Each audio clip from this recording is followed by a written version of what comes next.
તો ચિદાનંદ બાબુ સ્વામી એ વખતે હતા, હે 5 હાથ પૂરા, શરીર આમ પાતળું, તો મને બહુ પ્રેમ બહુ કરતા, બહુ પ્રેમ.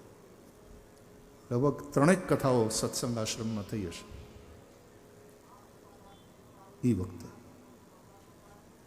અને મને ખબર છે એ પહેલી કથા પોહ મહિનામાં, આ કચ્છનો પોષ મહિનો, ટાયર્ડ હેવી, અને આ સંગીત બંગીત કાંઈ હતું નહીં, એટલે બોલતા પહેલાં ધાબળા મને ઓઢાડતા, ત્યારે માંડ માંડ વાણી નીકળતી, એવી ઠંડી.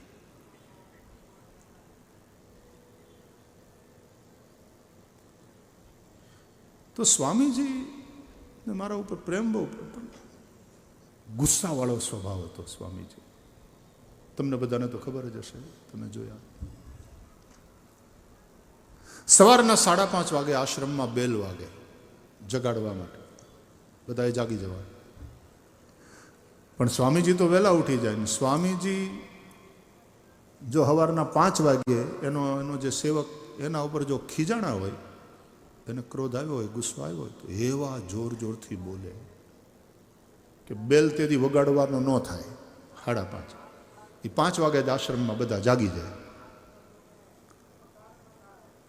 અને પછી ઘણી વાર સ્વામીજીની તબિયત થોડી ખરાબ થાય, તો એકવાર હું બેઠો હતો બાજુમાં, મેં કહ્યું, બાપુ આપ ગુસ્સો કરો છો ને થાય, આમ બધા તો બધા તમારા છોકરાઓ છીએ, અમારાથી ભૂલ થાય, પણ આપ આટલો બધો ક્રોધ કરો, ગુસ્સો કરો, પછી આપનું શરીર લઈ શકતું, પછી શરીર સ્વાસ્થ્ય આપનું બગડે છે, તો બાપુ દયા કરો, આવું ના કરતા હોય તો. એટલે મને કે, જો ભાઈ તું અહીં બેહ મારી પાસે, હું તને સમજાવું. બીજા બધાને 1-2 સેવકો હોય, મારે 6 છે. મેં કીધું, બાપુ 1-2 જ દેખાય છે આપની સેવામાં. તો કે નહીં, એ તો ઈવડાય તો ખરા, એ તો હું સેવક, મારા ખરા સેવક તો 6 છે અને વગર પૈસે નોકરી કરે છે મારે ત્યાં. મેં કીધું, બાપુ એ કોણ? તો કે કામ ને ક્રોધ ને લોભ ને મદ મોહ, આ બધા મારા નોકર છે. જેની મને જ્યારે જરૂર પડે આ વહીવટમાં, ત્યારે એને બોલાવી લઉં, એની પાસેથી કામ કઢાવી લઉં, પછી એને કહું, કામપુર જા ભાઈ, જા નીકળ, એટલે ક્રોધે નીકળ. અને એમ જ હતું. બીજી ક્ષણે પછી સ્વામીજીમાં ક્રોધ ના હોય. એમ વ્યવહારની અંદર કામ ક્રોધ લોભ આ બધાની જરૂર પડે, પણ તમે એને આધીન ન થઈ જાઓ. એ તમારા નોકર હોય, તમે એને આજ્ઞા કરો, એ પ્રમાણે તમે એની પાસેથી કામ લ્યો તો બરાબર. સંસારીએ લેવું પડે. સંસારીને કામની જરૂર પડે, ક્રોધની જરૂર પડે, લોભની જરૂર પડે. એના વગર વ્યવહાર ના ચાલે. ક્યાંક તમારે ગુસ્સોય કરવો પડે, ક્યાંક તમારે લોભ કરવો પડે, ક્યાંક કામ, એનાથી સંસાર ચાલે છે. રામચરિત માનસના ઉત્તરકાંડમાં ગોસ્વામી તુલસીદાસજી કામ ક્રોધ લોભને માનસ રોગ કહે છે. અને કહે છે કે જેમ આપણા શરીરમાં વાત પિત્ત અને કફ એ 3 દોષ હોય છે, એમ મનની અંદર આ 3 દોષ છે, કામ ક્રોધ અને લોભ. કામ વાત કફ લોભ અપારા, ક્રોધ પિત્ત નિત છાતી જારા. કામ ક્રોધ લોભને શરીરના વાત પિત્ત કફ સાથે સરખાવ્યા. કામ એટલે વાત, ક્રોધ એ પિત્ત, અને લોભ એટલે કફ. એટલી અદ્ભુત સરખામણી છે આ. એના ઉપર વધારે ડિટેલમાં જવું નથી, ઘણીવાર કથાઓમાં ચર્ચા થઈ છે. પણ તમે કોઈ વૈદ્યને પૂછો કે શરીરમાંથી જો વાત પિત્ત અને કફ પૂર્ણતયા સમાપ્ત થઈ જાય તો શરીર નહીં ટકે. પણ કામ ક્રોધ લોભ વાત પિત્ત અને કફ શરીરમાં એ જેમ વિકૃત ન થવા જોઈએ. એ વિકૃત થાય તો અમુક રોગો વાતજન્ય, અમુક કફજન્ય અને અમુક પિત્તજન્ય. આ ચામડીના જેટલા રોગ છે એ બધા પિત્ત જ છે. વિકૃત ન થવા જોઈએ. એમ કામ ક્રોધ અને લોભની પણ સંસારીઓને જરૂર, વ્યવહારમાં એની જરૂર પડે. આવશ્યકતા માત્ર એટલી છે કે આપણા કામ ક્રોધ લોભ વિકૃત ન થાય. કામની વિકૃતિમાં માણસ બલાત્કાર કરી બેસતો હોય છે, ક્રોધની વિકૃતિમાં હિંસા સુધી પહોંચી જતો હોય છે, લોભની વિકૃતિમાં અનેક પાપ કરે, બેઈમાની કરે. કામ ક્રોધ લોભની જરૂર છે, પણ એ તમારા નોકર હોય. તમારા ઉપર સવાર થઈ જાય ત્યારે કામના આવેશમાં, ક્રોધના આવેશમાં, લોભના આવેશમાં માણસ પાપ કરે. અર્જુનજી પૂછે છે ભગવદ્ ગીતામાં શ્રી કૃષ્ણને કે અથ કેન પ્રયુક્તોયમ પાપમ ચરતિ પુરુષ, કોણ પાપ કરાવે છે? અનિચ્છન્નપી વાર્ષ્ણેય, નથી કરવું પાપ છતાં પણ જાણે કોઈ બલાદિવ નિયોજિતા, જબરજસ્તીથી પાપમાં પ્રયુક્ત કરે. એ કોણ છે? કોણ કરાવે પાપ? બીજા મઝહબોના એ બીજા બધાના એમાં એવી આ પ્રશ્નનો જવાબ એવો છે કે એક શૈતાન હૈ જો પાપ કરાતા, શૈતાન પાપ કરાતા. હવે શૈતાન આટલો જબરો, એ પાપ કરાવે? આ કોઈ બહુ સાયન્ટિફિક આન્સર નથી. ગીતામાં ભગવાન શ્રી કૃષ્ણનો જવાબ બહુ સાયન્ટિફિક છે. કૃષ્ણ કહે છે, ઉભો રે સમજાવું, એ કોણ છે? કામ એશ, ક્રોધ એશ, રજો ગુણ સમુદ્ભવ, મહાશનો મહાપાપમા, વિદ્યેનમિહ વૈરિણમ. એ છે કામ ક્રોધ લોભ. કામાવેશ, ક્રોધાવેશ, લોભાવેશમાં માણસ પાપ કરે. અને અર્જુન પૂછે કે કામ ક્રોધ લોભ આવે ક્યાંથી? તો કે રજોગુણ સમુદ્ભવ, એ રજોગુણથી ઉત્પન્ન થાય. અને રજોગુણ ક્યાંથી આવ્યો? તો કે એ તો તરમ છે જ વાલા. સત્વ, રજસ અને તમસ, આ ત્રણેય ગુણોનું રૂપ, પ્રકૃતિ, એ તારું શરીર. કામ ક્રોધ લોભ એનાથી રજોગુણથી ઉત્પન્ન થાય. ક્યારેક આપણા કર્મો ઉપર સત્વગુણનો પ્રભાવ હોય, ક્યારેક આપણા કર્મો ઉપર, આપણી ક્રિયાઓ ઉપર રજોગુણનો પ્રભાવ હોય, ક્યારેક તમોગુણનો. તમોગુણનો પ્રભાવ હોય ત્યારે જડતા આવે, આળસ આવે, પ્રમાદ આવે, નીંદર આવે. આ બધા તમોગુણના પ્રભાવમાં થતી ક્રિયાઓ. તો કામ ક્રોધ લોભ ઇત્યાદि रजोगुण समुद्भव. महाशनो, ये महापेटू है, इनको जितना खिलाओ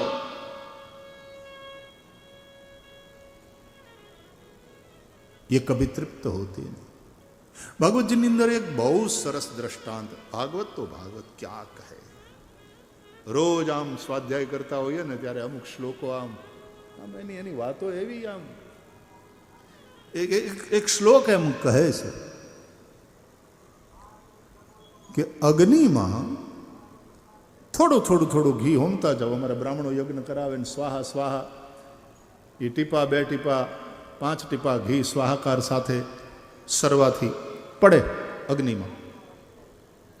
थोड़ो थोड़ो घी होमो, एनाथी अग्नि बुझाय नहीं, टकी रहे, टकी खातो रहे. जेटलू होमो तमे 10 वर्ष होमो ने खातो ना नहीं पड़े, अग्नि ना नहीं पड़े. महापेटू, महाशनो, महाशना. पण एना अग्नि में या तो घी होमवानुं बंद करी दो, एने बुझाववाना 2 उपाय छे. या तो घी होमवानुं बंद करी दो, आहुति बंद थई जाए तो जेटलू छे एटलू खाय अने अग्नि शांत थई जाए.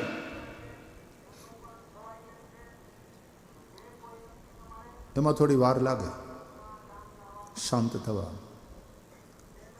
एक बीजो उपाय छे, शुं? घी नो आखो डब्बो एकारे ढोળી दो यज्ञ वेदिका में, बुझाई जाए.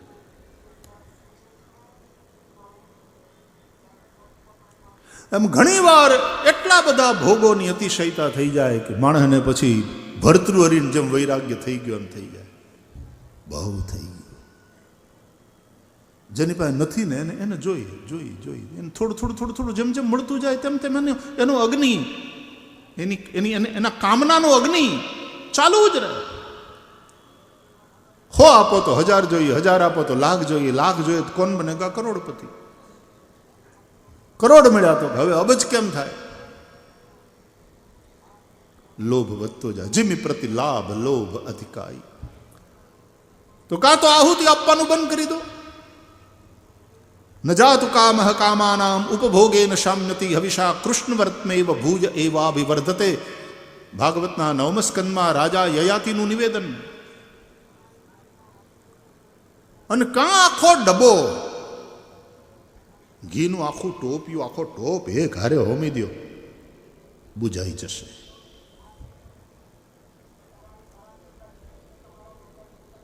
ડોંગરે બાપજી, ખબર નહીં આ કથામાં ડોંગરે બાપજી સતત યાદ આવ્યા. એક દ્રષ્ટાંત કહેતા, કારણ કે આ કારતક મહિનો છે ને, ડોંગરે બાપજીની પુણ્યતિથિનો મહિનો છે.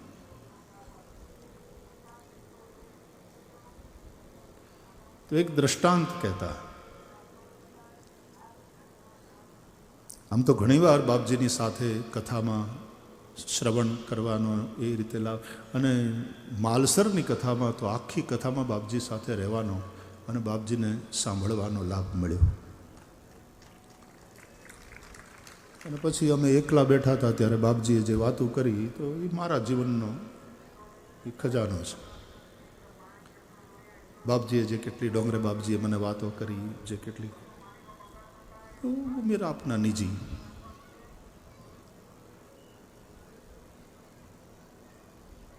તો એક દ્રષ્ટાંત આપતા કે ગામમાં એક સાધુ કથા કરવા આવ્યા. બાપજી બહુ મજાના સંત, બધા ઉતારે પછી પગે લાગવા જાય. એમાં એક બેન એના દીકરાને લઈને પગે લાગવા ગઈ. પગે લગાડ્યો, આશીર્વાદ લેવડાયો અને એમ કહ્યું કે બાપજી આને તમે આશીર્વાદ આપો, ગોળ બહુ ખાય છે. હું કેટલું સમજાવું, ના પાડું તોય માનતો નથી, બહુ ગોળ ખાય છે. તમે 2 વેણ કહેશો ને તો એને અસર થશે.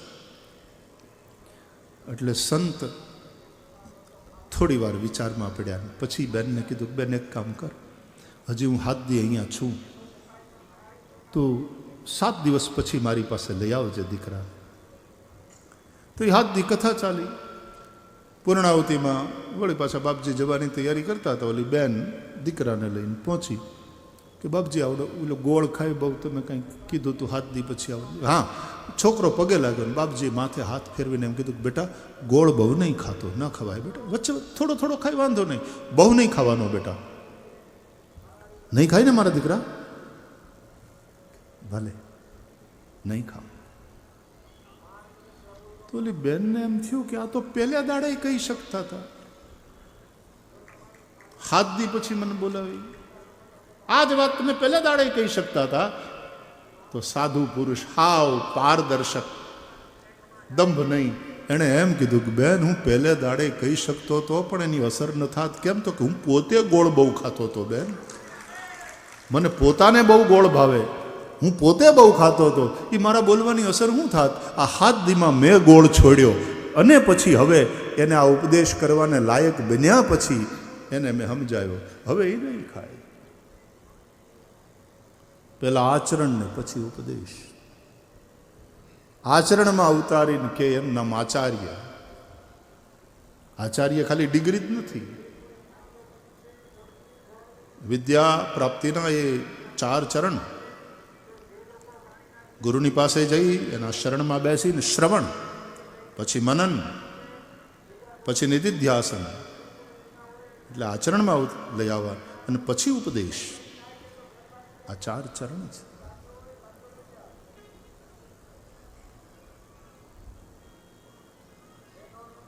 આચાર્ય કહેવાનો અર્થ, શરીરમાં જો વાત પિત્ત અને કફ જરાય નહીં રહે તો શરીર નહીં ટકે. એમ સંસારમાં પણ વ્યવહારમાં કામ ક્રોધ લોભની જરૂર પડશે, પણ એ વિકૃત ન થવા જોઈએ. એ તમારા ઉપર સવાર ન થાય એ તમારા નોકર હોય. મને સચ્ચિદાનંદ બાપુની આ વાત હંમેશા યાદ રહી. મેં ઘણી ઠેકાણે કથાઓમાં કહી છે. આજે મહાપુરુષ યાદ આવે છે. બહુ પ્રેમ હતો મારા ઉપર એમને. ખબર નહીં, સાધુ પુરુષો અકારણ પ્રેમ કરે. આપણને એમ થાય શું કામ આપણને આટલું બધું વાલ કરતા હશે? આપણામાં તો એવી કોઈ યોગ્યતા છે નહીં, પણ એ અકારણ. અને એમનો સ્વભાવ એવો હોય છે. આ મીઠું શું કામ ખારું લાગતું હશે એવી કંઈ પ્રશ્ન છે? હાકર શું કામ મીઠી લાગતી હશે? આ બરફ કેમ ઠંડો હશે? એ બરફ છે, ઠંડો છે, બરફ છે. એમ સાધુ પુરુષો એવા હોય છે, હેત કરે. સ્વામિનારાયણના સંપ્રદાયના સંતોને જ્યારે મળવાનું થાય ને ત્યારે બહુ હેત રાખજો ભાઈ શ્રી. એમને આમના ઉપર હેત. અમુક સંપ્રદાયના અમુક શબ્દો, જેમ પુષ્ટિ સંપ્રદાયનો શબ્દ લગાવ, મારે હજી સેવામાં પહોંચવાનું બાકી છે એમ કે.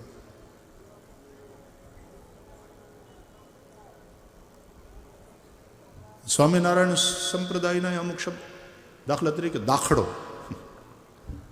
એટલો સરસ શબ્દ છે દાખલો. હેત રાખજો, આવું ને આવું હેત રાખજો. હેત તો સંતો એવા હોય છે, અકારણ પ્રેમ કરે. તો શ્રી કૃષ્ણનો જવાબ ભગવદ્ ગીતામાં બહુ સાયન્ટિફિક છે. કામ એશ, ક્રોધ એશ, રજોગુણ સમુદ્ભવ, મહાશનો મહાપાપમાં વિદ્યેન મિહ વૈરિણમ.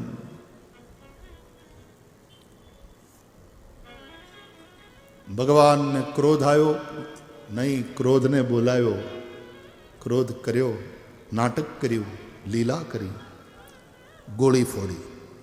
જેમાં મા યશોદા દધી મંથન કરતા હતા, ગોળી ફોડીને મહી નાખ્યા ઢોળી. જુઓ જશોદા, કાને ગોળી ફોડી.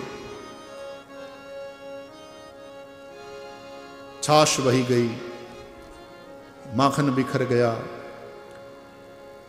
મથાની ગિર ગઈ. ભૂખ તો લાગી હતી કનૈયાને. બે હથેળીથી આમ માખણ ભેગું કરી અને ભોગ લગાવતા લગાવતા ભગવાન ભાગી ગયા ત્યાંથી. અને આ યશોદાએ જેવું દૂધ ઉતાર્યું અને ધમાકો સાંભળ્યો, દોડીને આવ્યા અને જે જોયું કે ત્યાં દૂધ બચાવ્યું તો અહીંયા આટલું નુકસાન, માર્યા વગર મેલું નહીં. અને લાકડી લઈને પછી લાલન પર કોપ્યા, રીસ કરીને નંદરાણી રે, લાકડી લઈ લાલન પર કોપ્યા. કે દાડાની મન ગોપિયું કહેતી, પણ હું કયું નવ માનતી. આજે મેં તને નજરે જોયું. હાથ કંગન કો આરસી ક્યાં? હવે કઈ સબૂતની જરૂર નથી. મેં નજરે જોયું, માર્યા વગર રહું નહીં. દોડ્યા પાછળ, માના પગના ઝાંઝરે ચાડી ખાધી અને કૃષ્ણને ચેતવ્યા, ભાગજે, માં આવે છે. આમ પાછું વળીને જોયું તો હાથમાં સોટી લઈને ભાગતી. ભાગ્યો ભગવાન. આગળ આગળ કનૈયો ને પાછળ પાછળ માં જશોદા. आहा, क्या अद्भुत दृश्य था. गोपियां देख रही है तो हंस रही है, प्रसन्न हो रही है. एवा भगाव्या, एवा भगाड्या पोतानी पाछळ. थोड़ी वार में मां थाकी गया. मानु शरीर तंदुरस्त. यशोदा कई आम दुबळा पातळा नहोता, डायटिंग करता नहोता ने. घर में छत होय ने छता खाई नहीं, जीरो फिगर. आ केवुं गांडपण छे. अरे खाने मारी मां भगवाने दीधुं छे, खाई पीने मौज कर. अने खाई पीने એને પચાવવા માટે પાછું ઘરનું બધું તું કામ કરે જ છે. પચી જાય. પણ આ બધા મશીન આવી ગયા ને બીજા કામ કરવા વાળા નોકર ચાકર, એ નોકર ચાકર બધા બંધ થઈ ગયા હતા ને સુખી માણસના ઘરમાં તે લોકડાઉનમાં. અને પછી બધું હાથે કરવું પડ્યું, વાળે હાથે કાપવા પડ્યા, બધું શીખી ગયા માણસ. એક બહુ સરસ વાંચ્યું હતું બે ત્યારે, એ મને બહુ મજા આવે. એટલે હું હંમેશા કહું કે એક જણો એકદમ નિર્દોષતાપૂર્વક બોલ્યો કે આ લોકડાઉનમાં એક વસ્તુ શીખવા મળી. શું? એ કે ઝાડુ કાઢતી વખતે આગળ જવાનું હોય અને પોતા કરતી વખતે પાછળ.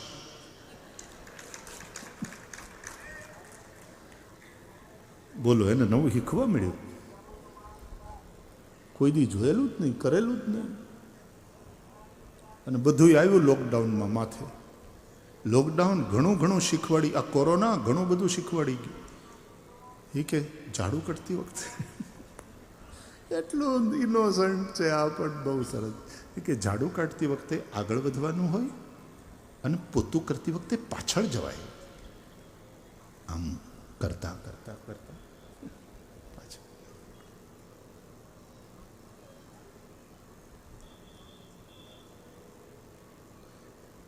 એવો સમય આવેલો.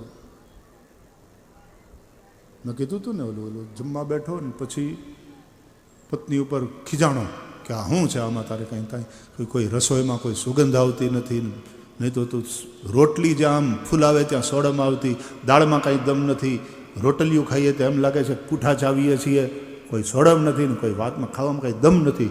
સાંભળીને ઓલીની ચિંતાથી તરત ડૉક્ટરને ફોન કર્યો. ડૉક્ટર સાહેબ, અને સ્મેલ નથી આવતી, અને સ્વાદ નથી આવતો. કોરોના!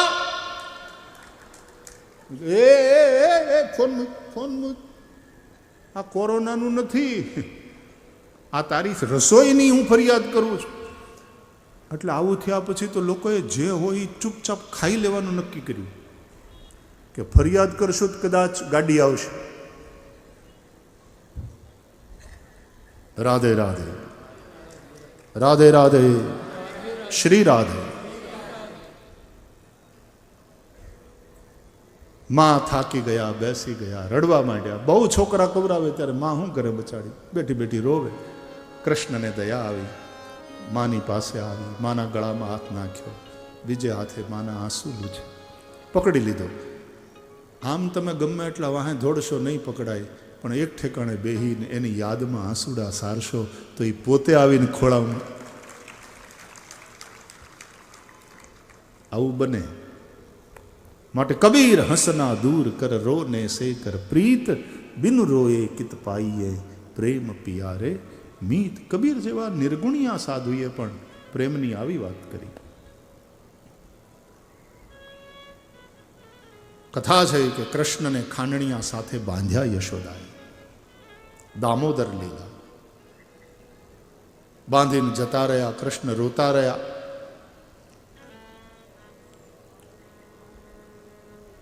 રુદ્ર જેના અધિપતિ છે એવો રોષ, એ રોષમાં આવીને જે કામ કરો પછી રોવું પડે. રોતા રહ્યા. અને પછી આંગણામાં યમલાર્જુન વૃક્ષને જોયા. ભગવાન એનો ઉદ્ધાર કરે છે. ખાંડણિયાને ઘસડતા કૃષ્ણ આગળ ગયા. યમલાર્જુન બે વૃક્ષની વચ્ચે ઓછી જગ્યા હતી. કૃષ્ણ પસાર થઈ ગયા.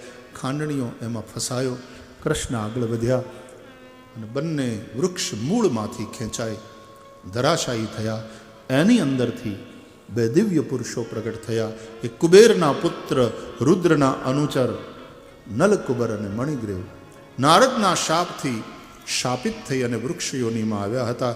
આજે ભગવાને બંનેનો ઉદ્ધાર કર્યો. અને એણે જે સ્તુતિ કરી, જે સ્તુતિનો શ્લોક આજે આપણે કથામાં વારંવાર યાદ કર્યો, વાણી ગુણાનુકથને શ્રવણૌ કથાયામ હસ્તૌ ચ કર્મસુ મનસ્તવ પાદયોર્નઃ સ્મૃત્યામ શિરસ્તવ નિવાસ જગત પ્રણામે દ્રષ્ટિ સતામ દર્શનેસ્તુ ભવત્તનૂનામ.